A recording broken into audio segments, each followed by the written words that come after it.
نحمده ونصلي ونسلم على رسوله الكريم أما بعد فأعوذ بالله من الشيطان الرجيم بسم الله الرحمن الرحيم إنما يخشى الله من عباده العلماء وقال النبي صلى الله عليه وسلم خيركم من تعلم القرآن وعلمه أو كما قال رسول الله صلى الله عليه وسلم۔ حدیث پاک کا مفہوم ہے کہ سیاتی علی الناس زمان یقتل فیہ العلماء کما تقتل الکلاب، کہ لوگوں پر ایسا دور ایسا زمانہ آئے گا کہ لوگ علماء کو یوں قتل کریں گے جیسے کہ کتوں کو قتل کرتے ہیں۔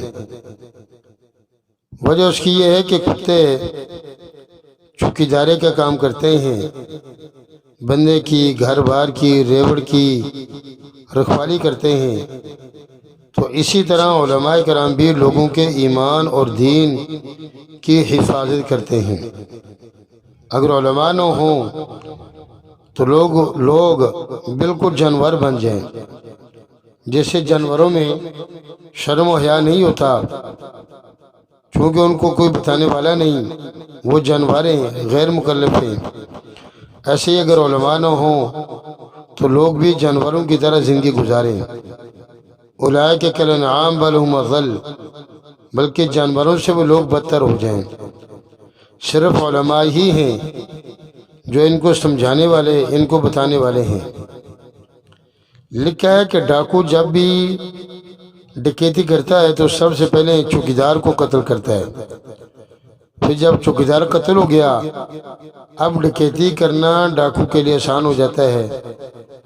اسی طرح کفر کی یہ سازش ہے کہ سب سے پہلے کفر علماء کی وقت کو لوگوں کے دماغوں سے، ذہنوں سے کم کرے گا، علماء کی عزت کو کم کرے گا، علماء کو کافر و کفر قتل کریں گے تاکہ بعد میں لوگوں کے ایمان اور اسلام اور دین پر ڈاکہ ڈالنا آسان ہو جائے۔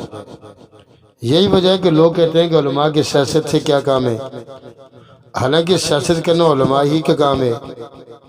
نبی پاک صلی اللہ علیہ وسلم نے سیاست کو مسجد نبی کے اندر سے شروع کیا تھا۔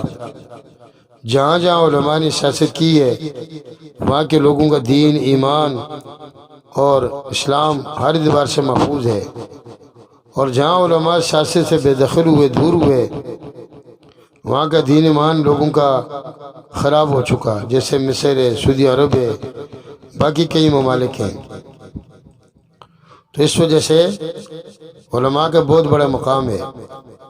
امام محمد رحمہ اللہ کے بارے میں آتا ہے کہ جب ان کو موت آئی، اللہ تعالیٰ کو پیارے ہوئے، بعد میں کسی نے خواب میں دیکھا تو امام محمد رحمہ اللہ سے پوچھا اللہ پاک نے آپ کے ساتھ کیا سلوک کیا؟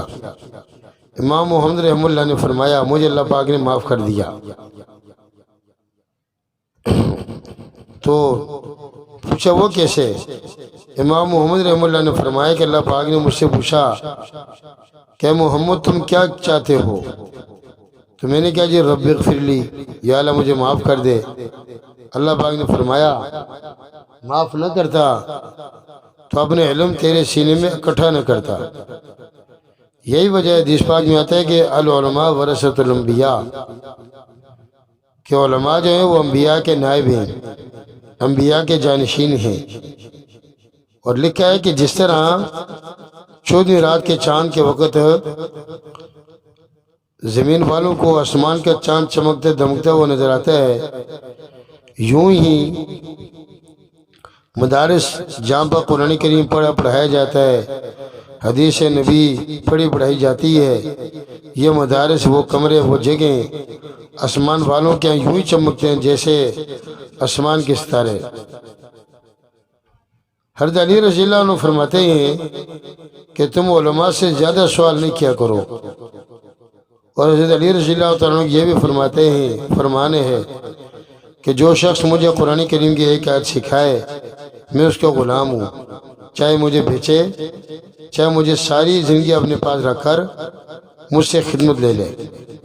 حدیث پاک میں یہ بھی آتا ہے فقیہ واحد اشد علی الشیطان من الف عابد، کہ ایک عالم دین وہ شیطان پر 1000 عبدوں سے زیادہ سخت اور بھاری ہے۔ لکھا ہے کہ عالم کھجور کے درخت کی طرح ہے کہ ہر وقت کسی نہ کسی کو کھجور کے درخت سے فائدہ ہوتا رہتا ہے، اسی طرح عالم بھی ہر وقت کسی نہ کسی کو اپنے علم دین سے، اپنے عمل سے فائدہ پہنچاتا رہتا ہے۔ فرمایا کہ عالم جو ہے وہ صائم الدہر مجاہد کی طرح ہے، جو مجاہد ہمیشہ روزے رکھے، راتوں کو ہمیشہ جاگے اور اللہ کے راستے میں جہاد کرے۔ یہی وجہ ہے کہ موت العالم موت العالم ہے، کہ عالم دین کی موت سے ایسا نقصان ہوتا ہے امت کا جو قیامت تک کے لیے وہ نقصان پر نہیں ہوتا۔ آسمان کے 70,000 مقرب فرشتے علم دین کو حاصل کرنے والے کے ساتھ اکرام اور اعزاز کے طور پر اس کے ساتھ چلتے ہیں، اس کے پاؤں کے نیچے اپنے نورانی پروں کو بچھاتے ہیں۔ تو علماء جو ہیں انبیاء کے جانشین ہیں، انبیاء کے ورثاء ہیں، علم دین کو حاصل کرنے چاہیے۔ اللہ تعالی ہمیں دین کی سمجھ اور عمل کی توفیق عطا فرمائے۔